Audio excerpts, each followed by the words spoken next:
તો ચૂંટણીઓ બાદ હવે સત્તાના સુકાન સંભળાવવા ભાજપ દ્વારા સંગઠનાત્મક પ્રક્રિયા તેજ કરવામાં આવી છે। વાવ-થરાદ જિલ્લા પંચાયત, તાલુકા પંચાયત અને નગરપાલિકામાં પ્રમુખ તેમજ ઉપપ્રમુખ પદ માટે યોગ્ય ઉમેદવારોની પસંદગી કરવા માટે ભાજપની સેન્સ પ્રક્રિયા હાથ ધરાઈ હતી।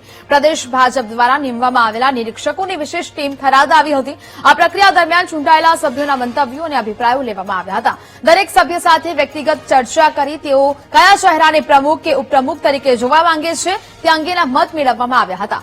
સેન્સ પ્રક્રિયા પૂર્ણ થયા બાદ નિરીક્ષકો દ્વારા એક વિસ્તૃત રિપોર્ટ તૈયાર કરવામાં આવશે। આ રિપોર્ટમાં સભ્યોની પસંદગી અને સ્થાનિક સમીકરણોને આધારે સંભવિત નામોની પેનલ બનાવવામાં આવશે। તાલુકા પંચાયત, જિલ્લા પંચાયતના પ્રમુખ, ઉપપ્રમુખ અને કારોબારી સભ્યના નિરીક્ષકો માટે પ્રદેશમાંથી નિરીક્ષકોની ટીમ આવી હતી। તમામ જીતેલા ઉમેદવાર તાલુકા પંચાયત, જિલ્લા પંચાયતના અને નગરપાલિકાના ઉમેદવારોને એમને બધાને સાંભળ્યા છે અને એમના મંડળના પ્રમુખો, મહામંત્રીઓના સંકલન કરીને યોગ્ય નામ પાર્લામેન્ટરી બોર્ડમાં મૂકશે અને મુખ પાર્લામેન્ટરી બોર્ડ કરશે એ પ્રમાણે જિલ્લા પંચાયતના પ્રમુખ તરીકે, ઉપપ્રમુખ તરીકે અને કારોબારીના સભ્યો તેમજ સાથે સાથે એ જ રીતે તાલુકા પંચાયત અને નગરપાલિકાનું પાર્લામેન્ટરી બોર્ડમાં જે નામ નક્કી થશે એ પ્રમાણે એમને મેન્ડેટ આપવામાં આવશે।